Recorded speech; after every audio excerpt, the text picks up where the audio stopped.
नमस्कार बच्चों, YouTube channel शिक्षालय में आप सभी का स्वागत है। मेरा नाम है रेनू यादव। बहुत ही इम्पोर्टेंट टॉपिक है एडिशन रिएक्शन। ये टॉपिक समझने से पहले आप ये समझ लीजिए कि एडिशन किस में किया जाता है। मान लीजिए आपके पास आधा गिलास पानी है और आप उसको पूरा भरना चाहते हैं, तो आप थोड़ा पानी और डाल देंगे जब तक वो ऊपर तक ना भर जाए। तो ये हुआ एडिशन, राइट। आप लोग एक ऐसी सीट पर बैठे हैं, कहीं जा रहे हैं, बस में बैठे हैं या ट्रेन में बैठे हैं और आपके पास वाली सीट खाली है, वहां आकर कोई बैठ जाता है। ये भी कहलाया जाएगा एडिशन रिएक्शन। ये क्यों मुमकिन हुआ? क्योंकि वो ग्लास पानी का आधा था, यानी उसमें जगह थी ना। आपके बाजू वाली सीट खाली थी, यानी कि वहां जगह थी। अब आइए समझते हैं एडिशन रिएक्शन।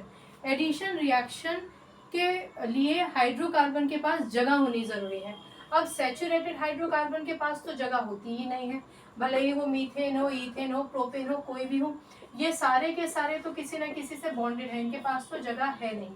यानी कि एडिशन रिएक्शन सैचुरेटेड हाइड्रोकार्बन के साथ तो हो ही नहीं सकता। तो ये किसके साथ होता है? एडिशन रिएक्शन सिर्फ और सिर्फ अनसैचुरेटेड हाइड्रोकार्बन्स के साथ ही रिएक्शन करता है, शो होता है, ठीक है। अनसैचुरेटेड हाइड्रोकार्बन का मतलब एल्कीन, जिसमें डबल बॉन्ड होता है, और एल्काइन, जिसमें होता है ट्रिपल बॉन्ड, ठीक है। अब आप ये बात बहुत अच्छे से जानते हैं, इनका फर्क जानते हैं। तो चलिए एक एग्जाम्पल लेते हैं। आपकी किताबों में जो एग्जाम्पल दे रखा है वही हम भी यहाँ पर समझते हैं, ठीक है। एल्कीन का एग्जाम्पल है C2H4, ठीक है। चलिए C2H4 पहले बना लेते हैं। C2H4 ये कहानी है। आपको पता है कि यहाँ और यहाँ वाला इलेक्ट्रॉन खाली था, कोई था नहीं इनसे ज्वाइन करने के लिए, तो इन्होंने दोनों इलेक्ट्रॉन को हटाकर उसको सिक्योर कर दिया। आपको पता है कि दो इलेक्ट्रॉन्स अगर किसी से कंबाइन नहीं हो रहे हैं तो हम उसको एक बॉन्ड के फॉर्म में कंजर्व कर देते हैं। हमने कर दिया कंजर्व। अब क्या होगा? क्योंकि ये एडिशन रिएक्शन है, तो एडिशन रिएक्शन का मतलब है कि इस अनसैचुरेटेड हाइड्रोकार्बन को किसी एलिमेंट के साथ हम ट्रीट कर सकते हैं, यानी रिएक्ट कर सकते हैं। मान लीजिए कि इस अनसैचुरेटेड हाइड्रोकार्बन को हम हाइड्रोजन से रिएक्ट करते हैं, ठीक है। हाइड्रोजन का मतलब H2, तो वो प्रोसेस कहलाया जाएगा हाइड्रोजिनेशन, ठीक है। लेकिन अगर इसी अनसैचुरेटेड हाइड्रोकार्बन को हम हेलोजन से रिएक्ट करें, कोई भी हेलोजन, क्लोरीन, ब्रोमीन, व्हाटएवर, तो वो कहलाया जाएगा हेलोजिनेशन। आई होप ये दो चीजें आपको समझ में आ गई होंगी। अनसैचुरेटेड हाइड्रोकार्बन को अगर आप हाइड्रोजन से रिएक्ट करते हैं तो हाइड्रोजिनेशन, और अगर आप किसी भी हेलोजन से रिएक्ट करते हैं, ठीक है, तो वो हेलोजिनेशन कहलाया जाएगा प्रोसेस, ठीक। चलिए अब मैं इस सबको मिटा देती हूँ और अब हम बात करते हैं मुद्दे की। ये भी मुद्दे की बात थी, लेकिन थोड़ा बेस आपको समझना जरूरी होता है, ठीक है। ये दो इलेक्ट्रॉन्स खाली थे, इनकी जगह हमने बॉन्ड लगाया, यहाँ से हमने कहानी शुरू की थी। चलिए मैं हाइड्रोजन को ही ऐड करना चाहती हूँ। हाइड्रोजन का मतलब आप समझते हैं H और H, ठीक है ना। ये बात समझिए कि ये रिएक्शन को प्रोसीड करने के लिए आपको एक कैटलिस्ट की जरूरत पड़ेगी। आप निकेल ले सकते हैं या फिर आप पैलेडियम भी ले सकते हैं, PD से उसको शो करते हैं, ठीक है, कैटलिस्ट। अब ये समझिए कि कैटलिस्ट क्या होता है, सिलसिलेवार तरीके से समझते जाइए, मुझे कोई जल्दी नहीं है, मैं आराम से समझाऊंगी। कैटलिस्ट का मतलब होता है एक ऐसा सब्सटेंस जो रिएक्शन को स्पीड अप कर देता है। आपके मैदान में चलते हैं, आप दौड़ रहे हैं, दौड़ते दौड़ते थक गए हैं, और वहाँ आपका एक ग्रुप बैठा है आपके फ्रेंड्स का, जो आपको चीयर अप कर रहे हैं। वो खुद आके रेस में पार्टिसिपेट नहीं कर रहे हैं, आपका हाथ पकड़ के आपको नहीं भगा रहे, सिर्फ आपको चीयर अप कर रहे हैं। उनके चीयर अप करने से आप गियर अप हो जाते हैं तेज भागने लगते हैं, है ना। तो वो जो आपको एक्टिवेट करने का काम किया ना आपके दोस्तों ने, ठीक वही काम कैटलिस्ट करता है। ये क्या करता है? इक्वेशन को स्पीड अप कर देता है, ठीक है ना। चलिए अब आप बहुत सिंपल तरीके से मैं समझाऊंगी, फिर इसका एक्सप्लेनेशन दूंगी। आपको पता है यहाँ एक जगह खाली है, यहाँ एक जगह खाली है। आपको पता है ये दो हाइड्रोजन है, एक यहाँ आ जाएगा, एक यहाँ आ जाएगा, यानी ये तो रिएक्टेंट है, यहाँ नहीं दिखाएंगे, यहाँ दिखाएंगे। ये हो जाएगा CH3 और ये हो जाएगा CH3। इस समय ये था इथीन और ये क्या बन गया? इथेन। ANE आप समझते हैं, सैचुरेटेड हाइड्रोकार्बन होता है तो ANE लगाते हैं, क्योंकि 2 कार्बन है तो ऑफ कोर्स इथ होगा।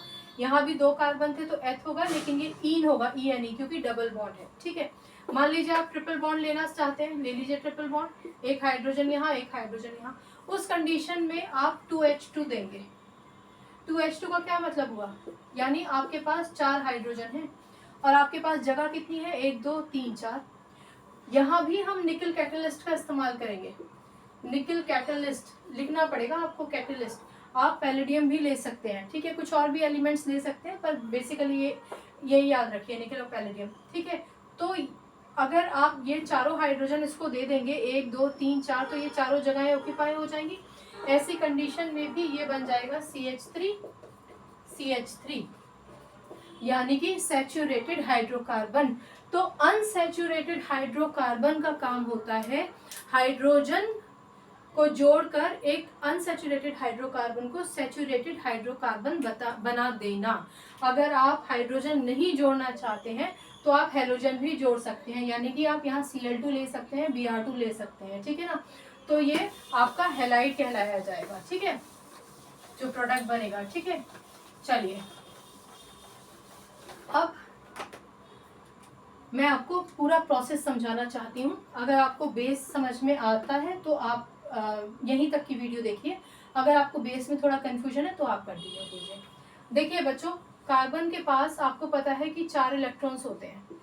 ठीक है, तो ये 4 इलेक्ट्रॉन्स थे। यहाँ से हाइड्रोजन अपना 1 इलेक्ट्रॉन लेकर आया। ये आप कहानी बहुत बार सुन चुके हैं। मैं ये वाला पोर्शन उन बच्चों के लिए है जिनका बेस थोड़ा कहीं गड़बड़ हो गया है। तो आपको पता है कि ये 2 इलेक्ट्रॉन शेयर होंगे तो बॉन्डिंग बनेगा। ठीक है, ये आप जानते ही हैं, बन गया बॉन्डिंग। अब मान लीजिए यहाँ पर H2 आता है।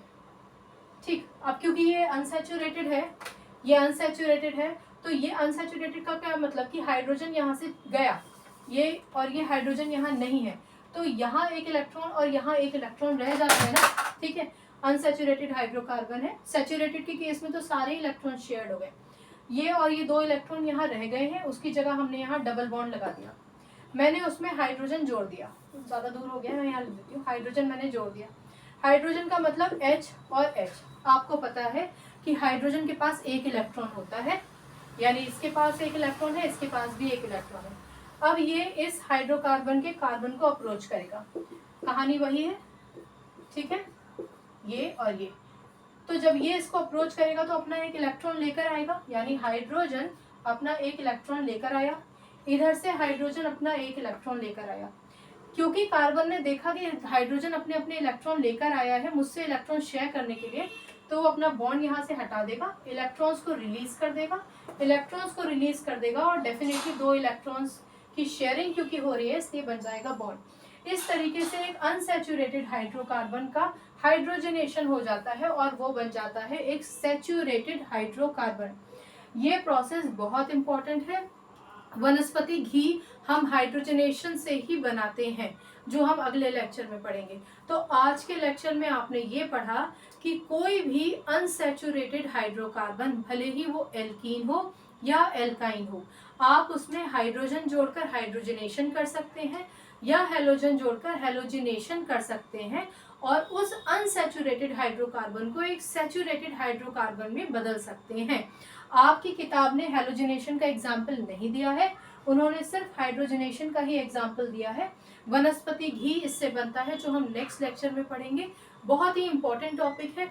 जितने भी अनसैचुरेटेड हाइड्रोकार्बन हैं उनको हम प्रोसेस कर सकते हैं और उनसे कई तरीके के घी, ऑयल और बाकी के प्रोडक्ट्स बना सकते हैं। ठीक है, तो आई होप आपको ये लेक्चर समझ में आया होगा। बेसिक डिफरेंस सब्स्टिट्यूशन और एडिशन के बीच का समझ में आ गया होगा। अगर ये लेक्चर समझ में आया है तो बहुत बढ़िया बात है। कंफ्यूजन या कोई भी डाउट हो तो मुझे पूछ लीजिएगा। ठीक है, अब कल मिलेंगे, तब तक अपना ख्याल रखिए, खुश रहिए। शुभ रात्रि, नमस्कार।